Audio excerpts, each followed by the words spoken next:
যেই কাজগুলি করলে মানুষের কল্যাণ হয়, এই কল্যাণমূলক কাজ করত। এরপর তারা বলতো যে তোমরা সালাত কায়েম করো, যাকাত প্রদান করো। ওয়াকানু লানা আবিদিন, তারা সকলেই ছিল আল্লাহর অনুগত বান্দা। তার মানে পৃথিবীতে এমন কোন নবী রাসূল আসেননি যার উপরে সালাত আল্লাহ ফরজ করেননি। আদম থেকে নিয়ে আমাদের নবী মুহাম্মদ সাল্লাল্লাহু আলাইহি সাল্লাম পর্যন্ত সমস্ত নবী এবং সমস্ত নবীদের উম্মতের উপরে সালাত ফরজ ছিল। আমাদের নবী মুহাম্মদ সাল্লাল্লাহু আলাইহি সাল্লামের উপরে আল্লাহ সুবহানাহু ওয়া তাআলা ফরজ করেছেন 5 ওয়াক্ত সালাত। অন্যান্য নবীদের উপরে কত ওয়াক্ত ফরজ ছিল এই ব্যাপারে কিছু বলা হয়নি।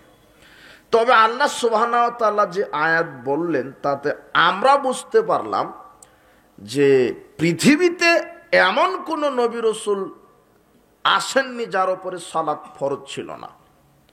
প্রত্যেকটা নবী রাসূলের উপরেই সালাত ফরজ ছিল, কিন্তু কয় ওয়াক্ত এটা বলা হয়নি।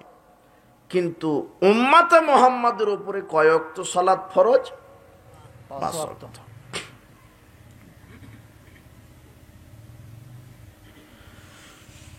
আব্দুল্লাহ বিন আব্বাস রাদিয়াল্লাহু আনহু বলেন,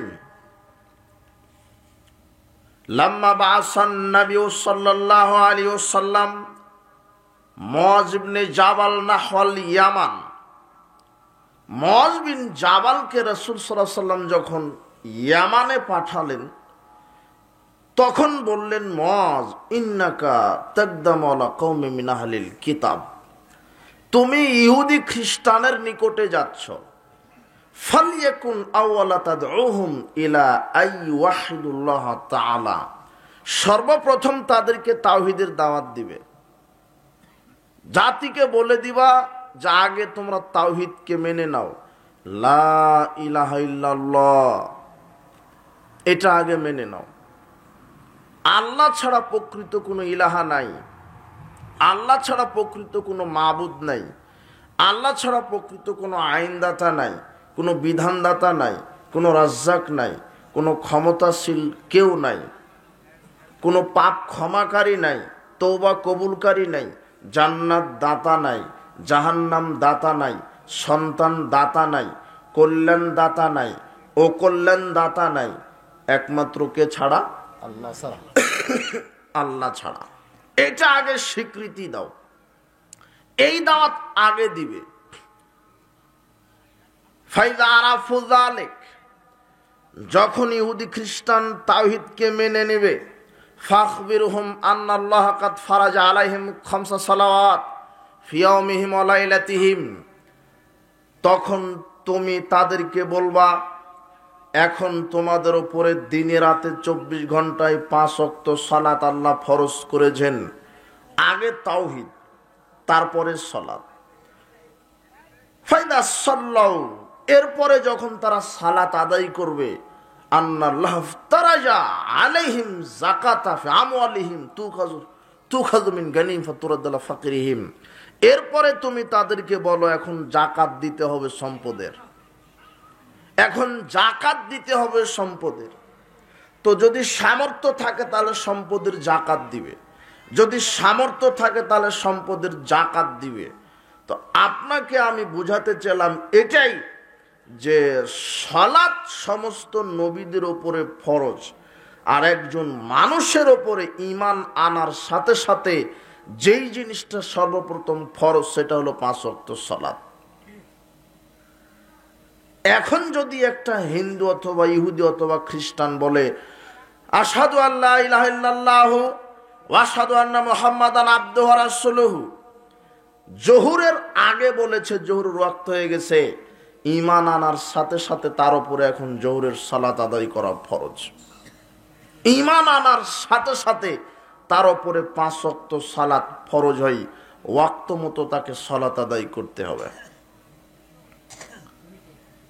বলছিলাম সালাতের গুরুত্ব, মুআয বিন জাবাল রাদিয়াল্লাহু আনহু বলেন, কুলতু ইয়া রাসূলুল্লাহ আখবিরনি বিআমালিন ইযা আমিলতুহু ইউদখিলুনিল জান্নাহ ওয়া ইউবাইদুনি আনিন নার। ইয়া রাসূলুল্লাহ, আমাকে এমন কিছু আমলের কথা বলেন যে আমলগুলি করলে জান্নাতে যাওয়া যায়, জাহান্নাম থেকে দূরে থাকা যায়। রাসূল সাল্লাল্লাহু আলাইহি ওয়াসাল্লাম বলছেন, লাকাদ সালতান আমরিন আজিম, তুমি বড় জিজ্ঞাসা করেছো। ওয়া ইন্নাহু লা ইয়াসিরুন আলা মা ইয়াসসারাল্লাহু আলাইহি, এটা অবশ্যই তার জন্যই সহজ যার জন্য আল্লাহ এটা সহজ করে দিবেন। ওই ব্যক্তির জন্যই জান্নাতে যাওয়ার আমল করা সহজ, যেই ব্যক্তির উপরে আল্লাহ সুবহানাহু ওয়া তাআলা আমল করাকে সহজ করে দিবেন। রাসূল সাল্লাল্লাহু আলাইহি ওয়াসাল্লাম বলছেন, যে আমলগুলি করলে জান্নাতে যাওয়া যায়, এক, তা'বুদুল্লাহ ওয়া লা তুশরিকু বিহি শাইআ, আল্লাহর ইবাদত করো, তার সাথে কাউকে শরীক সাব্যস্ত করো না। আল্লাহর সাথে কাউকে শরীক সাব্যস্ত করো না, আল্লাহর সাথে অন্য কাউকে অংশীদারি স্থাপন করো না। আল্লাহ রাসূল সাল্লাল্লাহু আলাইহি ওয়াসাল্লাম প্রথমেই মুআয বিন জাবালকে বলছেন, তুমি শিরক করো না, একমাত্র আল্লাহর ইবাদত করো। সার্বিক জীবনে সালাত আদায় করবা আল্লাহর বিধানে, সিয়াম পালন করবা আল্লাহর বিধানে, অর্থনীতিও চালাবা আল্লাহর বিধানে, রাজনীতিও চালাবা আল্লাহর বিধানে। কিছু প্রার্থনা করতে হলে আল্লাহর কাছে চাইবা, কিছু চাইতে হলে আল্লাহর কাছে প্রার্থনা করবা, কিছু বলতে গেলে আল্লাহর কাছে বলবা। রিজিক চাইবা আল্লাহর কাছে, সন্তান চাইবা আল্লাহর কাছে, সেজদা দিবে একমাত্র আল্লাহকে। আল্লাহ ছাড়া কোনো মাজারে, খানকায়, কবরে, পীরের দরগায় সেজদা দিবা না। এইভাবে মুআয বিন জাবালকে রাসূল সাল্লাল্লাহু আলাইহি ওয়াসাল্লাম শিক্ষা দিচ্ছেন জান্নাতে যাওয়ার আমল কি? তা'বুদুল্লাহ, সার্বিক জীবনে আল্লাহর গোলামি করো। সার্বিক জীবনে সালাত আদায় করতে হবে যার বিধানে, রাজনীতিও করতে হবে তার বিধানে, সিয়াম পালন করবেন যার বিধানে, অর্থনীতি চালাতে হবে তার বিধানে। আপনি সালাত আদায় করছেন মসজিদে আল্লাহর বিধানে, আর রাজনীতি করছেন আব্রাহাম লিঙ্কন কাল্পনিক পদ্ধতিতে, আপনার ঈমান নেই। সিয়াম পালন করছেন আল্লাহর বিধানে, আর অর্থনীতি পরিচালনা করছেন সুদী অর্থনীতিতে, আপনার ভিতরে প্রকৃত তাওহীদ নেই। তা'বুদুল্লাহ, সার্বিক জীবনে আল্লাহর ইবাদত করতে হবে। সালাত আদায় করবেন যার বিধানে, রাজনীতি করতে হবে তার বিধানে, সিয়াম পালন করবেন যার বিধানে, আপনার অর্থনীতি চালাতে হবে তার বিধানে। এটা হলো সার্বিক জীবনে তাওহীদ। ওয়ালা তুশরিক বিল্লাহি শাইআ, আল্লাহর সাথে কাউকে শরীক সাব্যস্ত করো না, আল্লাহর সমান কাউকে মনে করো না। মানুষের পরিচালনার বিধান রচনা করেছেন আল্লাহ।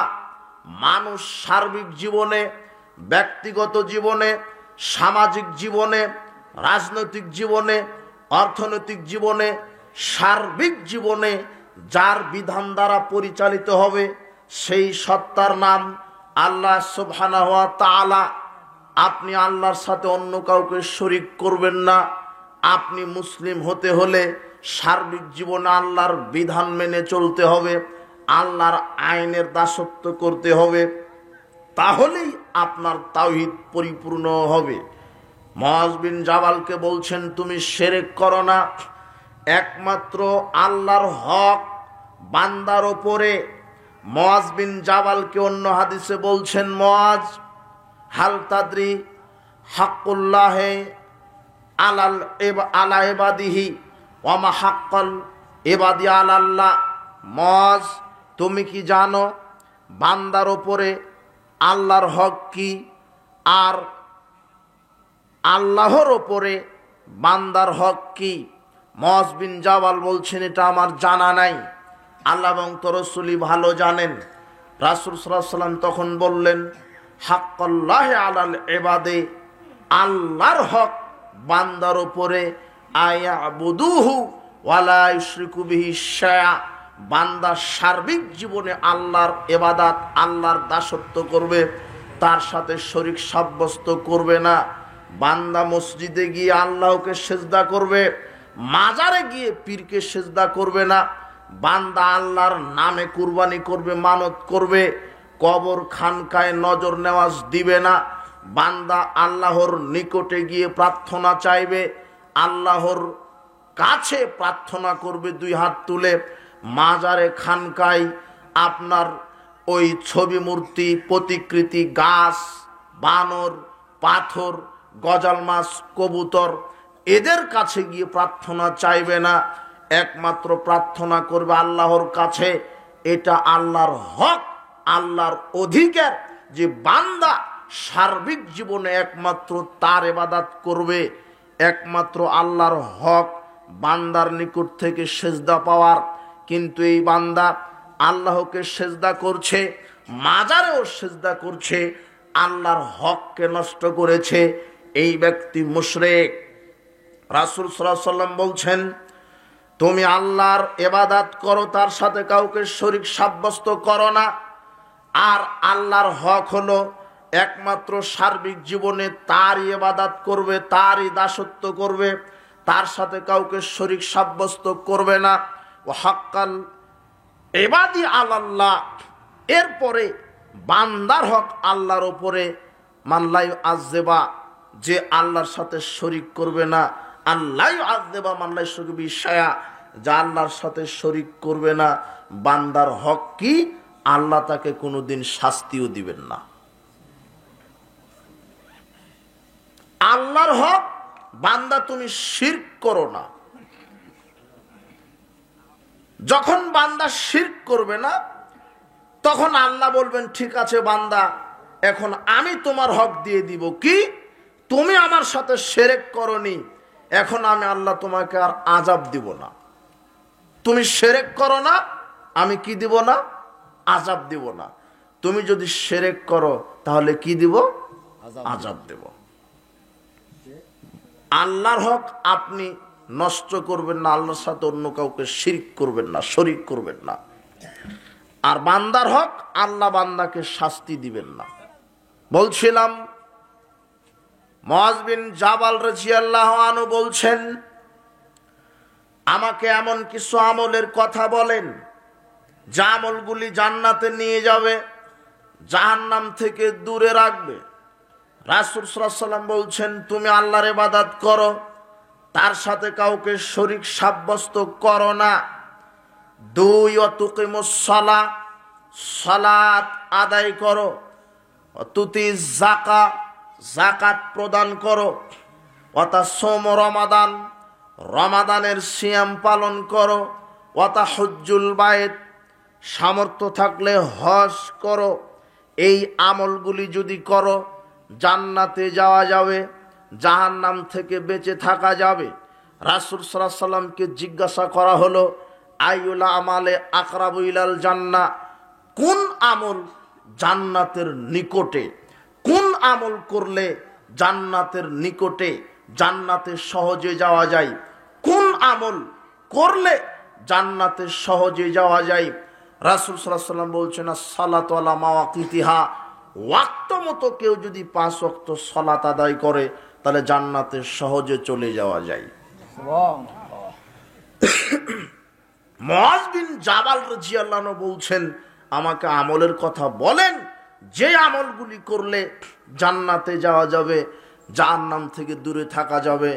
তখন তিনি 5টি আমলের কথা বললেন, তাওহীদ, সালাত, সিয়াম, হজ, যাকাত। 5টি আমল করলে জান্নাতে যাওয়া যায়, জাহান্নাম থেকে দূরে থাকা যায়। মুসলিমের ইবারতে রাসূল সাল্লাল্লাহু আলাইহি ওয়াসাল্লামকে জিজ্ঞাসা করা হলো, কোন আমল করলে জান্নাতে সহজে যাওয়া যায়, জান্নাত নিকটে হয় মানুষের? তখন তিনি বলছেন, 5 ওয়াক্ত সালাত ওয়াক্ত মতো আদায় করা। যে ব্যক্তি 5 ওয়াক্ত সালাত ওয়াক্ত মতো আদায় করে, সে জান্নাতের নিকটে যায়, জান্নাতে সহজেই চলে যায়। বলছিলাম, সালাত এমন একটি ইবাদত, সালাতের এত গুরুত্ব, সালাত এমন একটি ইবাদত, সিয়াম আল্লাহ সুবহানাহু ওয়া তাআলা দুনিয়ার জমিনের ওপরেই ফরজ করেছেন, যাকাত ফরজ করেছেন দুনিয়াতেই। পৃথিবীতে যত ইবাদত আল্লাহ দুনিয়াতে দিয়েছেন, তবে সালাত এমন দামি শ্রেষ্ঠ ইবাদত, যেই সালাতটা রাসূল সাল্লাল্লাহু আলাইহি সাল্লামকে উপহার দিয়েছেন সপ্তম আকাশে, আপনার আরশে নিকটে, আপনার মেরাজের রজনীতে আল্লাহ সুবহানাহু ওয়া তাআলা এই রাসূল সাল্লাল্লাহু আলাইহি সাল্লামকে মেহমান হিসেবে দাওয়াত দিয়ে 5 ওয়াক্ত সালাত মেরাজের রাত্রে আকাশের উপরে আল্লাহ সুবহানাহু ওয়া তাআলা হাদিয়ে দিয়েছেন। অন্যান্য ইবাদত দুনিয়াতে দেওয়া হয়েছে।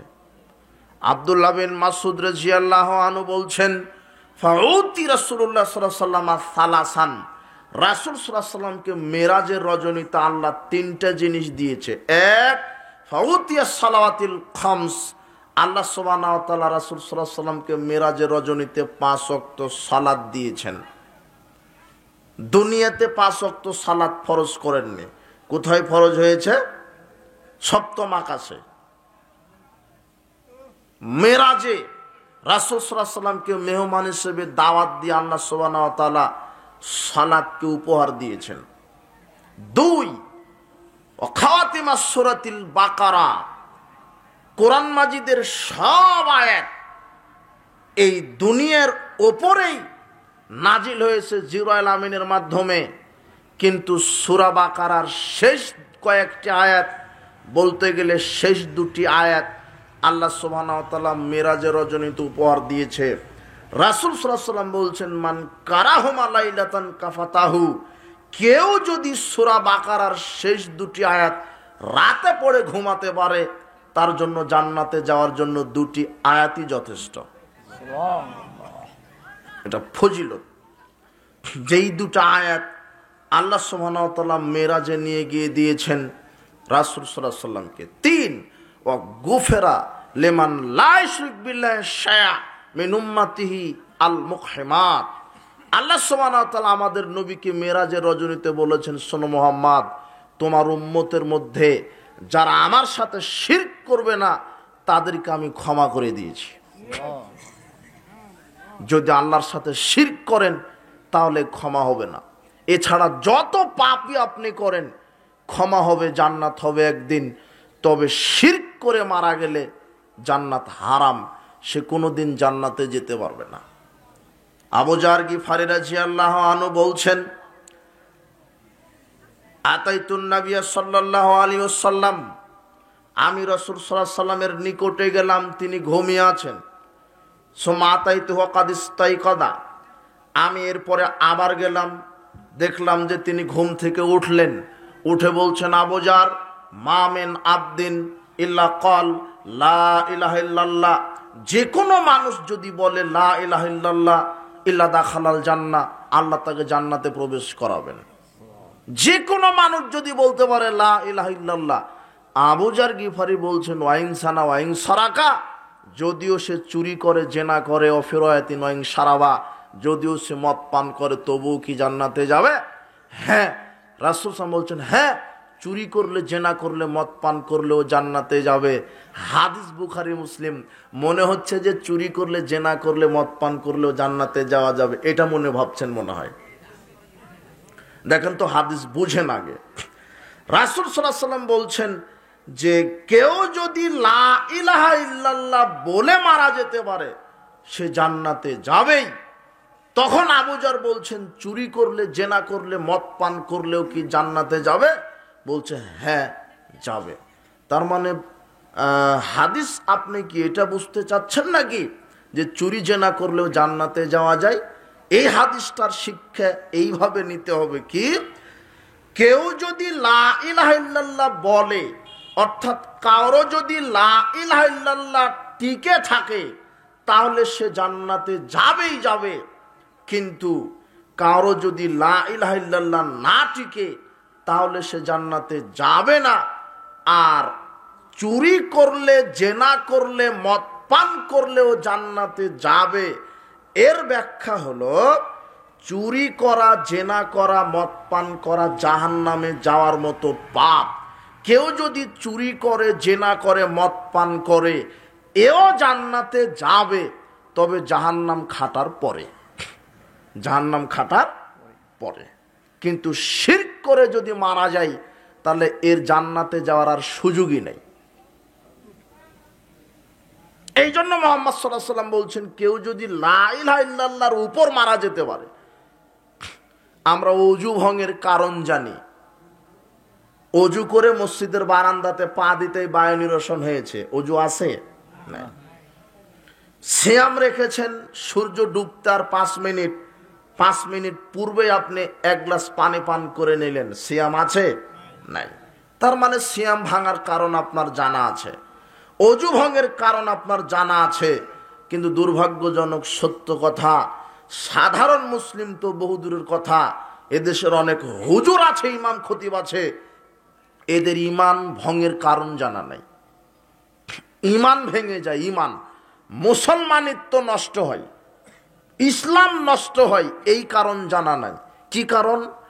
যদি আপনি এই বিশ্বাস নিয়ে যে মাজারে 10 টাকা দান করলেই সংসারে বরকত হবেই হবে, এই বলে মাজারে 10টা টাকা দান করে দিলেন, এখন হিন্দু আর আপনি একই সমান। বুঝেননি মনে হয়? আপনার আর ইমান নেই। অজু যেভাবে ভেঙে গেল বায়ু নিরসন হওয়ার কারণে, মাজারে কবরে 10 টাকা দেওয়ার কারণে আপনার ইমানও ভেঙে গেল। কথা মনে বুঝতে পারেননি? যদি কেউ মনে করে যে আল্লাহ ক্ষমতার উৎস নয়, ক্ষমতার উৎস জনগণ, তাহলে এর ইমান নেই, নষ্ট হয়ে গেছে। যদি কেউ মনে করে যে আল্লাহর বিধানের চাইতে মানুষের বিধানই উত্তম, তাহলে এর ইমান নেই, ইমান নষ্ট হয়ে গেছে। যদি কেউ মনে করে যে মুহাম্মদ সাল্লাল্লাহু আলাইহি সাল্লামের আদর্শ বাদ দিয়ে অন্য কোনো ব্যক্তির আদর্শই উত্তম, শ্রেষ্ঠ, তাহলে তার ইমান নেই, তার ইমান নষ্ট হয়ে গেছে। যদি কেউ রাসূল সাল্লাল্লাহু আলাইহি সাল্লামের আনিত বিধানকে নিয়ে ঠাট্টা, বিদ্রূপ, মস্করা করে, তাহলে তার ইমান নেই, নষ্ট হয়ে গেছে। যদি কেউ মনে করে যে ইসলাম ব্যতীত অন্য কোনো জীবন ব্যবস্থায় জান্নাতে যাওয়া যাবে, তাহলে তার ইমান নষ্ট হয়ে গেছে। যদি কেউ বিশ্বাস করে যে মুহাম্মদ সাল্লাল্লাহু আলাইহি সাল্লামের আনিত বিধানের পরেও অন্য কোনো বিধানকে মেনে জান্নাতে যাওয়া যায়, তাহলে তার ইমান নেই, নষ্ট হয়ে গেছে। অজু যেভাবে ভেঙে যায়, এই আকীদা যারা পোষণ করে, এদের ওইভাবে ইমান ভেঙে যায়। যদি কেউ বিশ্বাস করে যে পীর সাহেবও সুপারিশ করে জান্নাতে নিয়ে যেতে পারবে, তাহলে তার ইমান নষ্ট হয়ে গেছে। পীর সাহেব তো বহুদূরের কথা, বিচার মাঠে নবী রাসূল কথা বলার সাহস পাবেন না। বুঝেননি মনে হয়? এটা ইমান ভঙ্গের কারণ এগুলি। তো ইমান যদি ভেঙে যায়, তাহলে তার উপরে জান্নাত হারামও, কোনো দিন জান্নাতে যেতে পারবে না। আর ইমান যদি তার টিকে থাকে, তাহলে সে জাহান্নাম খাটার পরেও কোনো না কোনো সময় জান্নাতে যাবেই।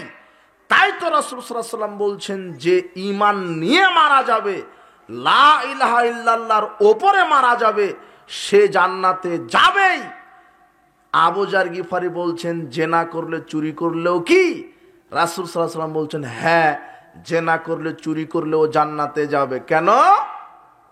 জেনা করা, চুরি করা জাহান্নামে যাওয়ার মতো পাপ, কিন্তু ইমান ভঙ্গের কারণ নয়। বুঝেননি মনে হয়? চুরি করলে, জেনা করলে, মদ পান করলে জাহান্নামে যাওয়ার কারণ এগুলি। কিন্তু চুরি, সারা জীবন চুরি করেছেন, সারা জীবন মদ পান করেছেন, সারা জীবন জেনা করেছেন, কিন্তু ইমান আপনার নষ্ট হবে না। কেননা চুরি করা, জেনা করা ইমান ভঙ্গের কারণ নয়। কিন্তু কেউ যদি শিরক করে, তাহলে তার ইমান কি হয়ে যাবে? নষ্ট হবে। চুরি করলে, জেনা করলে ইমান নষ্ট হয় না, কিন্তু এমন পাপ এগুলি জাহান্নামে যাওয়ার মতো। এই চুরি, চোর, জেনাকার, মদখুর, এরা এই পাপ করে, কিন্তু এদের ইমান আছে অনুপরিমাণ, তিল পরিমাণ। এই অনুপরিমাণ ইমান থাকার কারণে চুরির পাপ, জেনার পাপ, মদ পানের পাপ, এগুলি জাহান্নামে কয়লা হয়ে হয়ে এক সময়তে শিরক না করার কারণে অনুপরিমাণ ইমানের বদৌলতে আল্লাহ তাকে জান্নাত দিবেন। কিন্তু শিরক করে মারা গেলে ইমানই থাকবে না, তার উপরে চিরকাল জান্নাত কি হারাম। বুঝেননি কথা? এই জন্যই মুহাম্মদ সাল্লাল্লাহু আলাইহি ওয়াসাল্লাম বলছেন, কেউ যদি ইমান নিয়ে মারা যায় তাহলে জান্নাতে যাবেই, যদিও সে চুর হয়, ডাকাত হয়, জেনাকার হয়। কেন? তার ইমান ঠিক আছে। বুঝেননি মনে হয়? কিন্তু কবরে 10টা টাকা দান করলেন, আপনার আর ইমান নাই। মাজারে আপনি সেজদা দিলেন, মৃত পীরকে, জীবিত মানুষকে আপনি সেজদা দিলেন, আপনার আর ইমান নেই। বললেন যে আল্লাহর বিধানের চাইতে মানুষের বিধানে উত্তম, তাহলে আপনার আর ইমান নেই। আপনি বললেন যে ইসলাম ব্যতীত অন্য জীবন ব্যবস্থাতেও জান্নাত হয়, আপনার ইমান নেই। মুহাম্মদ সাল্লাল্লাহু আলাইহি ওয়াসাল্লামের কোনো বিধানকে নিয়ে ঠাট্টা মশকরা করলেন, তাহলে আপনার আর ইমান নেই। আপনি বললেন যে মুহাম্মদ সাল্লাল্লাহু আলাইহি ওয়াসাল্লামের আদর্শ ব্যতি রেখেও অন্য কোনো নেতার আদর্শে জীবনযাপন করাই উত্তম, এই কথা বললে আর আপনার ইমান নেই। যদি ইমান থাকে অনুপরিমাণ, আপনি যত বড়ই চোর হোক, ডাকাত হন না কেন, ইমান অনুপরিমাণ থাকার পরও কোনো না কোনো দিন জাহান্নাম খাটার পরও জান্নাত হবে। কেন? আপনার ইমান ছিল। কিন্তু শিরক করে মারা গেলে ইমানই নাই, আর আপনার জান্নাতে যাওয়ার কোনো সুযোগ নাই। বুঝেননি মনে হয়? এই জন্যই মুহাম্মদ সাল্লাল্লাহু আলাইহি ওয়াসাল্লাম বললেন, কেউ যদি লা ইলাহা ইল্লাল্লাহর ওপরে টিকে থেকে মারা যায়, সে জান্নাতে যাবেই যাবে। তখন আবু জার বলছেন, চুরি করলে জেনা করলেও কি? তো হ্যাঁ, চুরি করলে জেনা করলেও যাবে, জাহান্নাম খাটার পরে। বুঝেননি মনে হয়? কেননা চুরি করা, জেনা করা ইমান ভঙ্গের কারণ নয়, ওর ইমান আছে। কিন্তু শিরক করে মারা গেলে কি হবে? ইমান থাকবে না।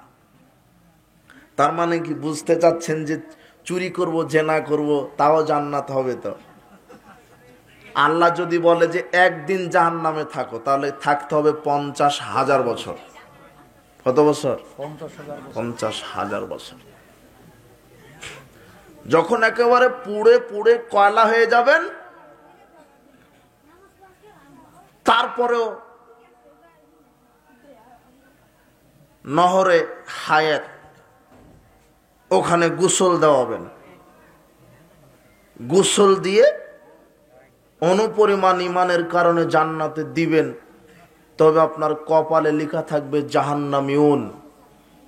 সব জান্নাতবাসী দেখে বুঝতে পারবে যে আপনি জাহান্নাম খেটে এসেছেন। না, বুঝেননি মনে হয়? যারা জাহান্নাম খেটে জান্নাতে যাবে, তাদের কপালে লেখা থাকবে এরা জাহান্নামী। এরা কি? এরা বিশেষ অনুগ্রহতে এসেছে।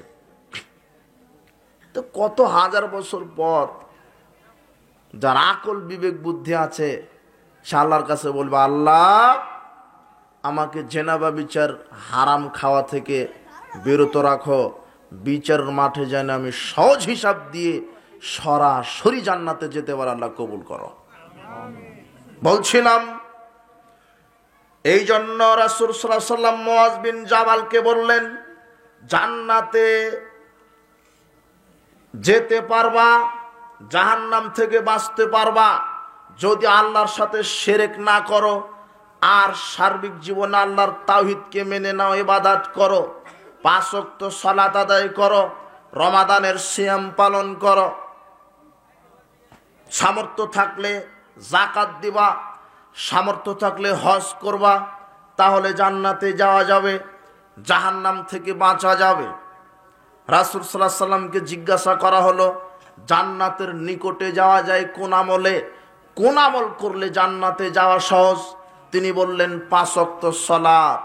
সালাত এত গুরুত্বপূর্ণ ইবাদত, যে ইবাদত আল্লাহ রাসূল সাল্লাল্লাহু আলাইহি ওয়াসাল্লামের উপরে ফরজ করেছেন মেরাজের রাত্রে, দুনিয়াতে নয়। কোথায়?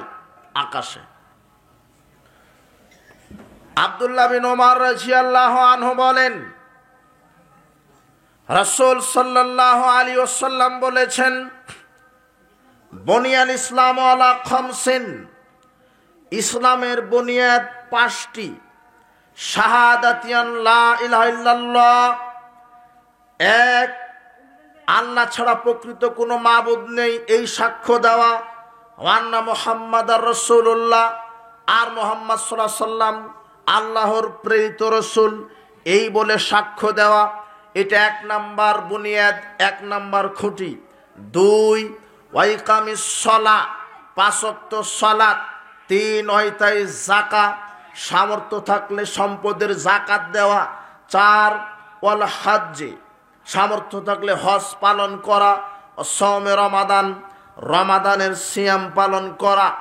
আপনি একটু লক্ষ্য করুন, ইসলাম চলে 5টা ইবাদতের ভিত্তিতে। এই 5টা ইবাদত হলো ইসলাম। 5টি ইবাদত ইসলাম, তবে 5টি ইবাদতের মধ্যে সালাত ব্যতিক্রম। ইসলামের খুঁটি 5টি, তবে প্রত্যেকটা মুসলিমের জন্য আল্লাহ 5টি ফরজ করেননি।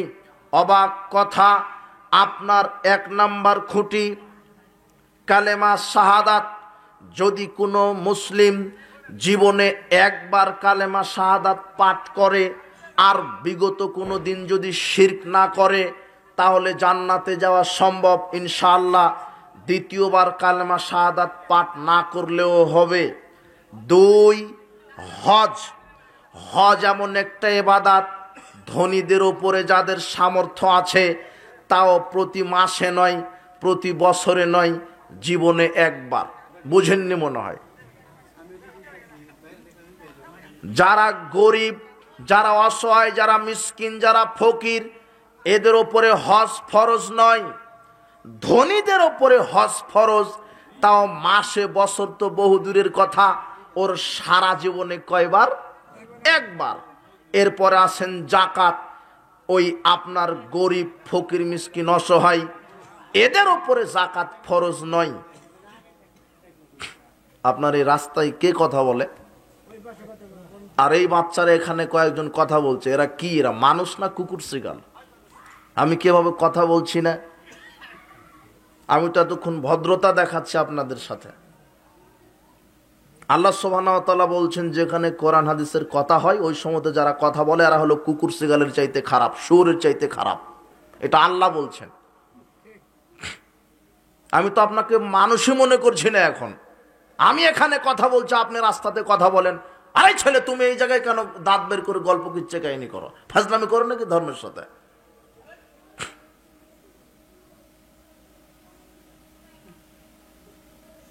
আমি তো অবাক হলাম। শুরু থেকে এ পর্যন্ত মনে হচ্ছে যেটা মাছ বাজারে আমি এসেছি। যেখানে কোরআন হাদিসের কথা হয় ওই সময়তে যারা হাঁটা চলা করে, ব্যস্ততা দেখায়, কথাবার্তা বলে, আল্লাহ তাদেরকে মানুষই বলেননি। বলছে উলাইকা কাল আনআম, এরা হলো শুয়োর, বালহুম আদাল, বরং শুয়োরের চাইতে খারাপ। এটা আল্লাহ বলছেন। বেটা আমি কি করব? হুঁশ হবে কখন? আপনার হুঁশ হবে কখন? যেখানে কোরআন হাদিসের কথা সেই জায়গায় কথা বলেন। হ্যাঁ, কথা আপনার থাকতে পারে, আমি নিষেধ করছি না। এই স্থান ত্যাগ করে কথা বলবেন। বুঝেননি মনে হয়। এ জায়গায় বিশৃঙ্খলা করা যাবে না। আমি বলছি না যে কথা বলতে পারবেন না, অবশ্যই পারবেন। এই স্থান ত্যাগ করে কথা বলতে হবে, যাতে এখানে বিশৃঙ্খলা না হয়। আপনার এর চাইতেও জরুরি কাজ থাকতে পারে, আপনি মানুষ, তবে এখানে নয়। এখানে কোনো জরুরি কাজ চলবে না। জরুরি কাজ এটাই। কোনটা? কোরআন হাদিসের কথা বলা আর কোরআন হাদিসের কথা মনোযোগ দিয়ে শ্রবণ করা, এটাই এখানে জরুরি কাজ। বলছিলাম সালাতের গুরুত্ব। ইসলামের স্তম্ভ খুঁটি 5টি, তবে প্রত্যেকটা মুসলিমের উপর আল্লাহ ফরজ করলেন না। কালেমা শাহাদাত যদি কোনো মুসলিম জীবনে একবার বলে, জান্নাতে যাওয়া সম্ভব। যাকাত শুধু ধনী মানুষের উপরে, তাও মাসে, দিনে নয়, বছরে একবার। সম্পদের হিসাব করে নেশাব পরিমাণ হলে দিলেই চলে। হজ ফরজ শুধু ধনীদের উপরে, মাস বছর তো বহু দূরের কথা, সারা জীবনে একবার হজ ফরজ। কিন্তু 5টি স্তম্ভের ভিতরে এমন একটা স্তম্ভ আছে, সিয়ামের কথা ছুটে গেল। সিয়াম এটা একটা দামি ইবাদত। এরপরেও আল্লাহ সুবহানাহু ওয়া তাআলা 6 জন মানুষের উপর থেকে সিয়াম উঠিয়ে নিয়েছেন। সিয়ামের বিকল্প আছে। আল্লাহ সুবহানাহু ওয়া তাআলা বলছেন আলাল্লাযিনা ইয়াতিকুনা ফিদাতু তাআমি মিসকিন, যদি একেবারেই অতি বৃদ্ধ অতি বৃদ্ধা হয় তাহলে এরা প্রত্যেক সিয়াম বদলে ফিদিয়ে দিবে। একেবারে যারা অক্ষম, অতি বৃদ্ধা অতি বৃদ্ধ, সিয়াম রাখতে যারা অক্ষম, এদের বিকল্প কি? একটা সিয়াম সমান একজন মিসকিনকে ফিদিয়া দিবে 1.5 কেজি, অথবা মধ্যম মানের পেট পুরে খাওয়িয়ে দিবে। এই 30টা সিয়ামে 30 জন মিসকিনকে যদি একদিনে খাওয়িয়ে দেয় তাহলে একজন বৃদ্ধার 30টা সিয়ামের কাফারা আল্লাহ কবুল করে নেবেন। এটা বিকল্প আছে। রাসূল সাল্লাল্লাহু আলাইহি সাল্লাম বলছেন মুসাফিরের ওপরে সালাতকে কমিয়ে দেওয়া হয়েছে, মুসাফিরের ওপরে সিয়াম উঠে নেওয়া হয়েছে। মুসাফির মানে আপনি গেছেন সাতক্ষীরা, যশোর, চট্টগ্রামে 5 দিনের সফরে, রমাদানে আপনি মুসাফির। যেই কয়দিন সফরে ছিলেন ওই কয়দিন আপনার উপর থেকে সিয়াম উঠিয়ে নিয়েছে। পারলে করেন, না পারলে আপনি সিয়াম ছেড়ে দেন। এই 5টা সিয়াম আপনি কাজা আদায় করবেন, সময় হলো আগামী রমাদান আসা পর্যন্ত। আপনার বিকল্প আছে। এক, যারা মুসাফির এদের উপর থেকে সিয়াম উঠিয়ে নেওয়া হয়েছে। বিকল্প কি? সফরের কারণে যেই কয়টা সিয়াম ছুটে গেছে সেই কয়টা সিয়াম রাখবেন। সময়সীমা কতদিন? 1 বছর, আগামী রমাদানের পূর্ব পর্যন্ত মুসাফির। 2, অতিবৃদ্ধ অতি বৃদ্ধা, এরা সিয়ামের কাফারা স্বরূপ দিবে ফিদিয়ে, ফকির মিসকিনকে খাওয়িয়ে দিবে। 3, অস্থায়ী রোগী অসুস্থ হয়ে গেছে, হঠাৎ করে রমাদানে কলেরা, ডায়রিয়া অথবা গ্যাস ফর্ম করেছে, অথবা কোনো অসুস্থ হয়ে গেছে, প্রচন্ড জ্বর, মাথা ব্যথা, ডাক্তার নিষেধ করেছে সিয়াম থাকা যাবে না, ওষুধ লিখে দিয়েছে। তো রমাদানে যা আপনি 5 দিন অসুস্থতা থাকার কারণে সিয়াম রাখতে পারেননি, এই 5টা সিয়াম আপনি রাখবেন, কাজা আদায় করবেন, সময়সীমা আগামী রমাদান পর্যন্ত। বুঝেননি মনে হয়? এই যে সিয়ামের বিকল্প। 1, মুসাফির। 2, অতিবৃদ্ধ অতি বৃদ্ধা। 3, অস্থায়ী রোগী, যারা এই যে 2 দিন 5 দিনের জন্য রমাদানে অসুস্থ হয়ে গেছে, 5 দিন অসুস্থ ছিলেন, সিয়াম রাখতে পারেননি, তাহলে আগামী রমাদান আসা পর্যন্ত 5টা কাজা আদায় করবেন। 4, স্থায়ী রোগী, যাদের রোগ ভালো হওয়ার সম্ভাবনা নেই, প্যারালাইজড হয়ে বসে আছে, শুয়ে আছে 15-20 বছর, তারপরে অস্থায়ী ক্যান্সার বা এমন রোগ যেই রোগ ভালো হওয়ার কি নাই, সম্ভাবনা নাই, তাহলে এই লোকটার সিয়ামের ফিদিয়া দিবে, ফিদিয়ে প্রত্যেক সিয়াম বদলে একজনকে খাওয়িয়ে দিবে। 5, গর্ভ ধারণ যে করে, গর্ভবতী নারী, যেই মহিলার পেটে বাচ্চা আছে, এর উপর থেকে সিয়াম উঠে নিয়েছে। 6, স্তন্যধাত্রী মা, যেই মা যতদিন দুধ পান করাবে। তার মানে মোটামুটি একজন মা বাচ্চাকে পেটে ধরতে আর দুধ ছাড়াতে 3 বছর সময় লাগে। কত বছর? 3 বছর। 10 মাস বা 9 মাস পেটে ধরলো, 2 বছর বা 2.5 বছর দুধ পান করালো, তাহলে 3 বছর ধরেন। তো 3 বছরে 30 90টা সিয়াম সে কি করতে পারেনি। পেটে বাচ্চা ছিল, এই মায়ের ওপর থেকে সিয়াম আল্লাহ কি করে নিয়েছেন? উঠিয়ে। দুধ পান করাচ্ছিল, উঠে নিয়েছেন। তো এই যে পেটে ধারণ করা আর দুধ পান করা, এতে নিয়ে 3 বছর চলে গেল। 3 বছরে কতটা সিয়াম রাখতে পারলো না মা? 90টা। এই 90টা সিয়াম এই মহিলা রাখবে, এর সময় হলো এই মহিলার মরা পর্যন্ত। তার মানে সিয়ামের বিকল্প আছে। বুঝেননি মনে হয়? সিয়ামের কি আছে? বিকল্প। এটা 6 নম্বর বললাম নাকি? ও না, এটাই 5। রুগীটা স্থায়ী অস্থায়ী একটাই ধরেন। আর 6 নম্বর হচ্ছে যে হায়েজ নেফাসালি মহিলা, সিয়াম রাখতে রাখতে হঠাৎ মাসিক চলে এসেছে, হতে পারে না? এটা তো স্বাভাবিক, এটা তো হবেই, ঋতু। তো 3 দিন বা 7 দিন রাখতে পারেনি। তো হায়েজ নেফাসের কারণে যেই 7টা রাখতে পারলো না 3টা, এই 3টার কাজ আদায় করবে, এর সময় 1 বছর, মানে আগামী রমাদান পর্যন্ত। বুঝেননি মনে হয়? তার মানে সিয়ামের কি আছে? বিকল্প। এই যে দেখেন 6 জন ব্যক্তির উপর থেকে সিয়াম উঠে নিয়েছে। হজেরও বিকল্প আছে। হজ, আপনি একেবারে বৃদ্ধ হয়ে গেছেন, বৃদ্ধা হয়ে গেছেন, টাকা আছে, কোটি টাকার মালিক, কিন্তু শারীরিক শক্তি ক্ষমতা নেই যে আপনি উকুপে আরাফা করবেন, সাফা মারওয়া সাই করবেন। বুঝেননি? কাবা ঘর তওয়াফ করবেন, এই শক্তি আর নেই। তাহলে আপনার কি? আপনি আপনার চাচাতো ভাইকে বললেন যে এই যে 10 লক্ষ টাকা আমার বদলে হজ করে আয়। ও আপনার নিয়তে হজ করবে, টাকা দিলেন আপনি, ও হজ করবে, আল্লাহ আপনাকে পূর্ণ হজের নেকি দিয়ে দিবেন। মানে হজের বিকল্প আছে। কিন্তু সালাত হলো ব্যতিক্রম। অতি বৃদ্ধ অতি বৃদ্ধা সিয়াম উঠে গেল, পেটে বাচ্চা আছে সিয়াম উঠে গেল, দুধ পান করাই সিয়াম উঠে গেল, মুসাফির সিয়াম উঠে গেল, হায়েজ নেফাস হয়েছে সিয়াম উঠে গেল। তবে হায়েজ নেফাসের সময় সালাত উঠে যায়। তবে আমি এটা যেটা বোঝাতে চাচ্ছি, সালাত ব্যতিক্রম। হজের বিকল্প আছে, আর একজন আপনার জন্য হজ করলে হয়ে যায়, কিন্তু সালাত ব্যতিক্রম। সালাত আপনি আপনার ছেলেকে বলতে পারবেন না যে যা বেটা, জোহরের 4 রাকাত ফরজ, তুই 4 রাকাত তোর নামে পড় আর আমার নামেও 4 রাকাত পড়। হবে? এর কোনো বিকল্প আছে? জি না।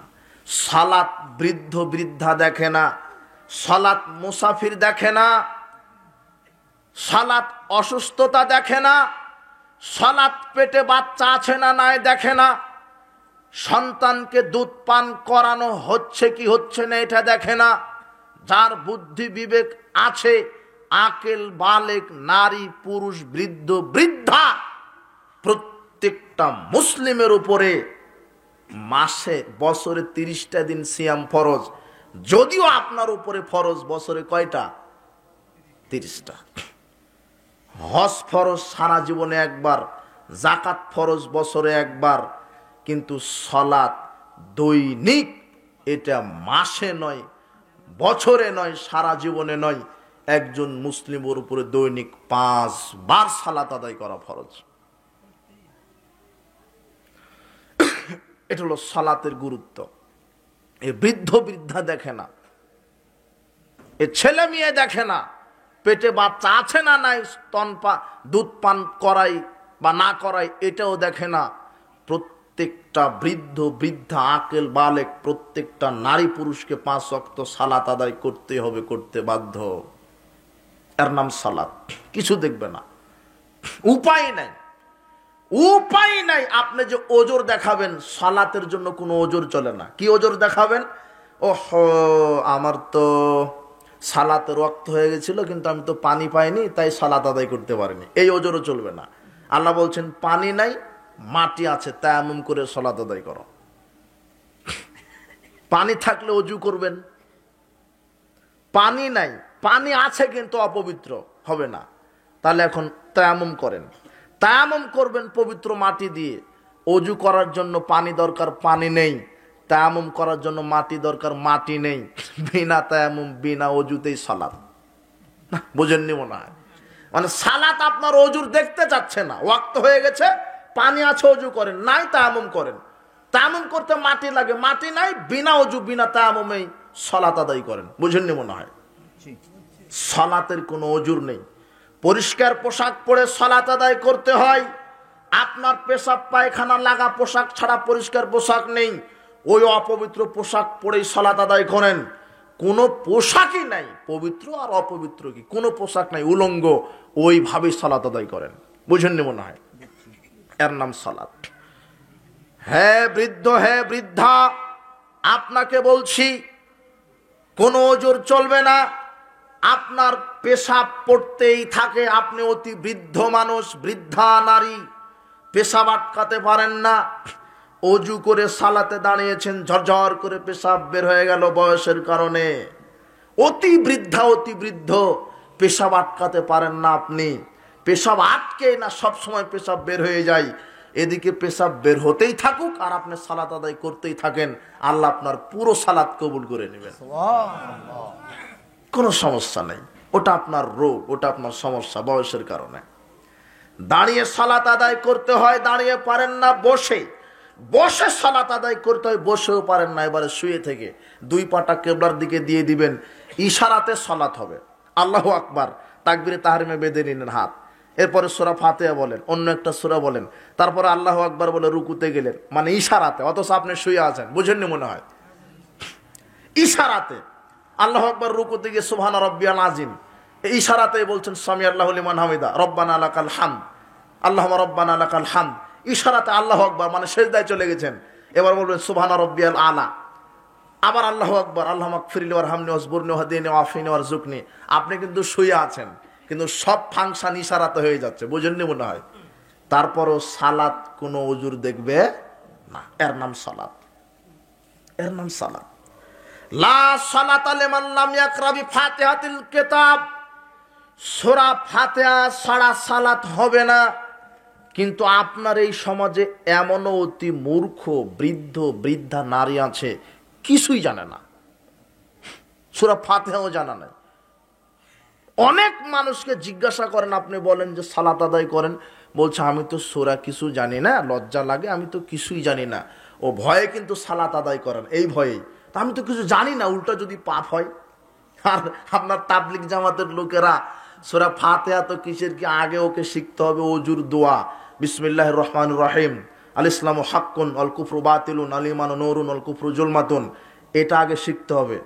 এটা শেখার পর ওজুতে যেতে হবে, তারপরে সালাতে দাঁড়ানোর জন্য আগে জায়নামাজের দোয়া মুখস্থ করতে হবে, ইন্নী ওয়াজ্জাহতু ওয়াজহি লিল্লাযী ফাতারাস সামাওয়াতি ওয়াল আরদি হানিফা ওয়া মা আনা মিনাল মুশরিকিন, জায়নামাজের দোয়া। এরপরে সালাতের জন্য নিয়ত করতে হবে, ইন্নী নাওয়াইতু আন উসাল্লি লিল্লাহি তাআলা ফি যুহরি আরবা রাকা। এখন চিন্তা করছে, আয়রে সুবহানাল্লাহ, আমি তো সূরা ফাতিহা জানি না, এত সালাতে ঢুকতেই এত লাগে, অথচ এই জন্য সালাতই পড়বো না। আগে ওকে ভয় দেখানো হয়েছে, সর্বনাশ। ওযু করতে গিয়ে অত বড় দোয়া, জায়নামাজে দাঁড়াতে এত বড় দোয়া, আবার সালাতে দাঁড়িয়েছি নিয়ত করতে হবে এত দোয়া, আমি তো ফাতিহাই জানি না, এত দোয়া কিভাবে মুখস্থ করব? ভয়ে ও তো নামাজ পড়া দূরের কথা, নামাজই আর পড়ে না, বুঝেননি কথা। অথচ এগুলি কিছুই লাগে না, শুধু সূরা ফাতিহা মুখস্থ আছে, সূরা ফাতিহা দিয়েই 5 ওয়াক্ত সালাত হবে। আরে কোন সূরাই মুখস্থ নেই, এমনিতেই সালাতের নিয়ত করে আল্লাহু আকবার বলে দাঁড়িয়ে বলবেন সুবহানাল্লাহ আলহামদুলিল্লাহ আল্লাহু আকবার, সুবহানাল্লাহ আলহামদুলিল্লাহ। এরপর আল্লাহু আকবার, রুকুতে গিয়ে বলবেন সুবহানাল্লাহ আলহামদুলিল্লাহ লা ইলাহা ইল্লাল্লাহ আল্লাহু আকবার, সামি আল্লাহু লিমান হামিদা বলে সুবহানাল্লাহ বলেন, সিজদাতে গিয়ে সুবহানাল্লাহ বলেন। কিছুই জানেন না, শুধু সুবহানাল্লাহ বলে রুকু সিজদা করবেন, আল্লাহ আপনার পুরো সালাত কবুল করে নেবে। সালাত খুবই সহজ ব্যাপার, কিন্তু সূরা ফাতিহা জানার পরে যদি না পড়েন তাহলে সালাত হবে না, বুঝেননি মনে হয়।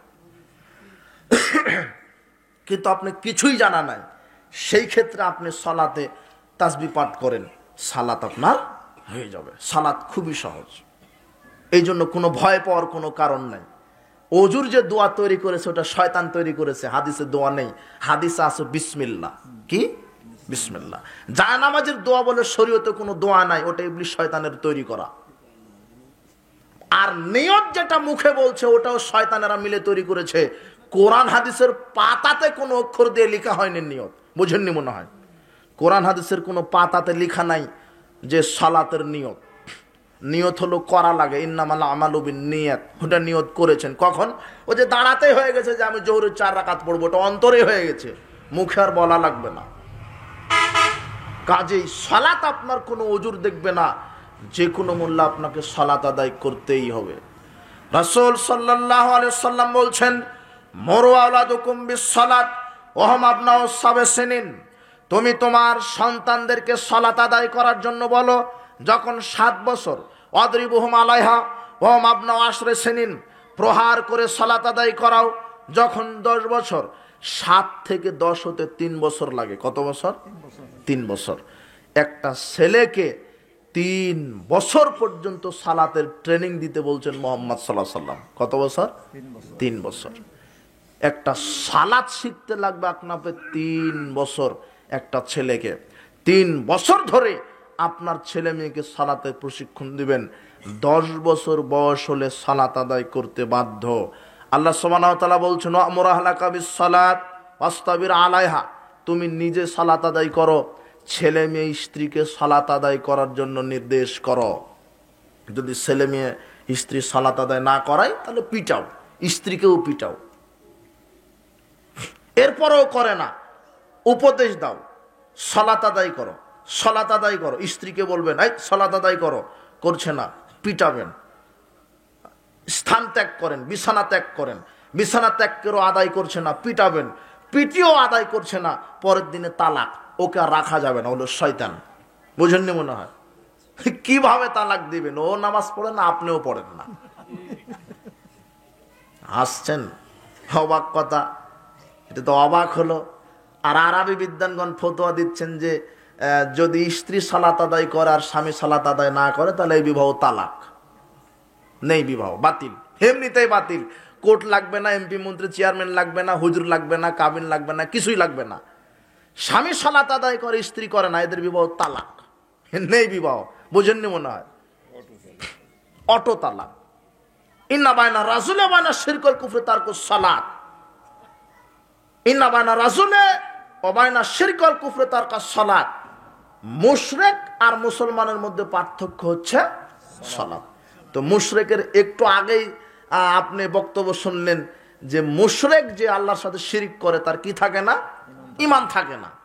তো তার মানে সে, তার ঈমান নেই, ও তো বেঈমান। তো একজন সালাত আদায় করে, এ হলো মুসলিম, আর যে সালাত আদায় করে না সে মুশরিক। তাহলে হিন্দু আর মুসলিম কিভাবে থাকতে পারে? বুঝেননি মনে হয়?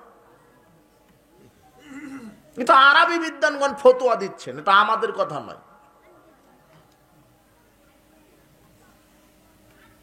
অবাক কথা। সালাত, স্ত্রী সালাত আদায় করবে না, উপদেশ দেন, এই সালাত আদায় করো। এভাবে 2-1 দিন 5 দিন চলবে উপদেশ, এরপরেও করে না। বিছানা পৃথক করেন, তারপরেও করে না। প্রহার করেন, তারপরেও করে না। পরের দিনে তালাক দিতে হবে, ওই শয়তানকে আর রাখা যাবে না। আর যেই ছেলে মেয়ে আপনার সালাত আদায় করছে না, এদেরকে পিটান, না হলে এদেরকে গোয়াল ঘরে জায়গা দিতে হবে, আর বাড়িতে নয়। কোথায়? যেখানে গরু ছাগল থাকে ওখানে জায়গা দিতে হবে। এটা মুহাম্মদ সাল্লাল্লাহু আলাইহি ওয়াসাল্লাম বলছেন। অফাররিকু বাইনহুম ফিল মাদাজি'i, থাকার জায়গা পৃথক করো। তার মানে আপনি যেখানে থাকেন সেখানে আর নয়। আপনি কোথায় থাকেন? বাড়িতে থাকেন, খাটের উপরে থাকেন, এসি রুমে থাকেন। আপনার ছেলে মেয়েকে আর ওখানে থাকানো যাবে না। গরু ছাগল যেখানে থাকে সেখানে থাকবে। কেন? সালাত আদায় করে না তাই। বুঝেননি মনে হয়? এটা হলো শরীয়ত। কিসের শরীয়ত? ছেলেটা ইংরেজিতে ফেল করেছে তাই খুব পিটাচ্ছে, ইংরেজিতে ফেল করেছে তাই খুব পিটাই। কিন্তু ছেলে সালাত আদায় করে না, এই জন্য কাপুরুষ একটাও পিটাইও না। বুঝেননি মনে হয়? ছেলে প্রাইভেটে যায়নি তাই পিটাই, কিন্তু আজানের পরে ছেলে মসজিদে যায় না, এই জন্য বাপ কিছু বলে না, এলো কুকুর।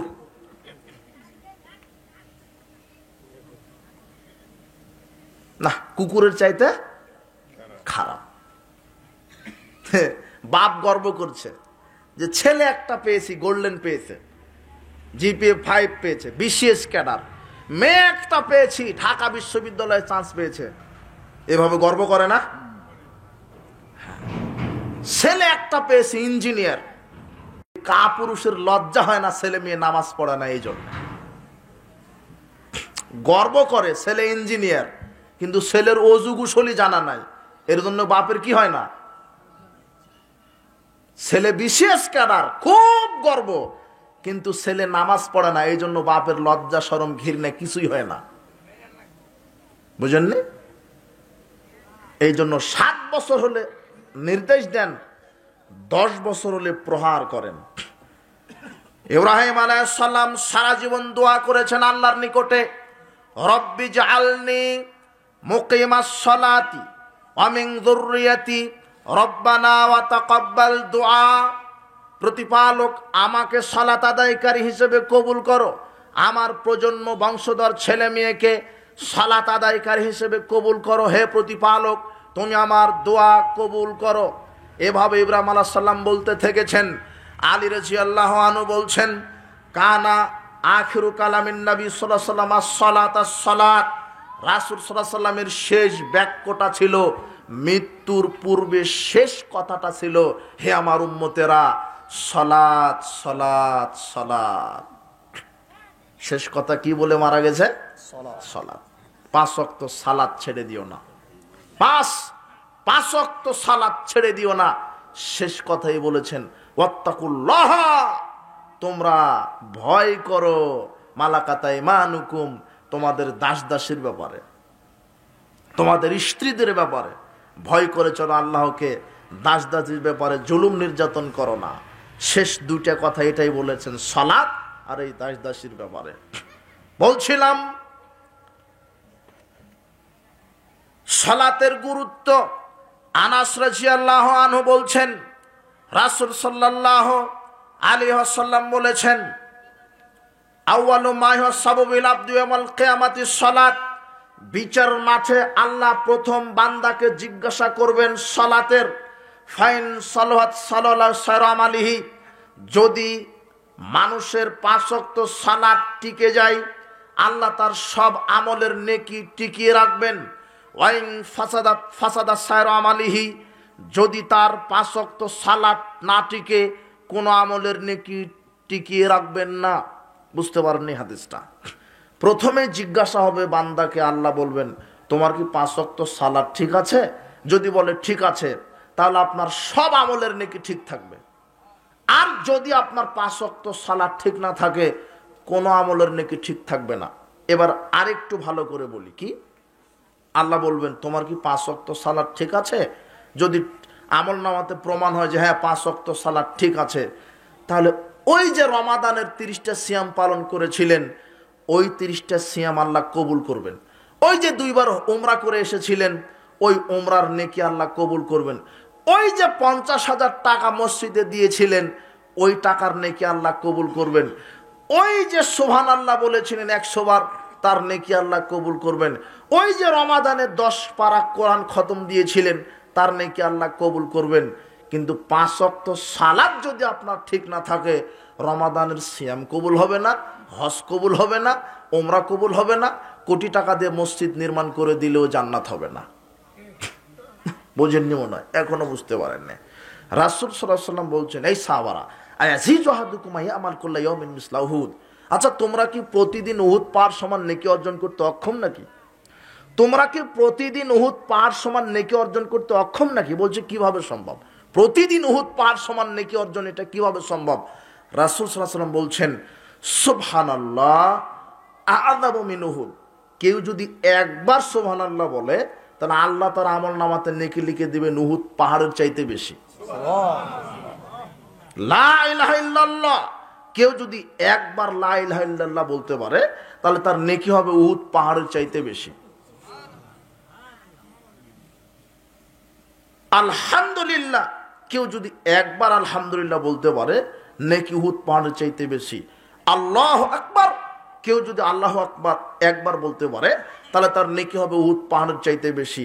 তার মানে এইবারে এইভাবে বলবেন, সুবহানাল্লাহ সুবহানাল্লাহ আলহামদুলিল্লাহ লা ইলাহা ইল্লাল্লাহু আল্লাহু আকবার। এই 4টা তাসবিহ যদি বলতে পারেন, দেখেন কয়েক সেকেন্ড লাগে। 4টা তাসবিহ বলার সাথে সাথে আল্লাহ আপনার আমল নামাতে উহুদ পাহাড় সমান নেকি দিবেন। 4টা উহুদ পাহাড় সমান।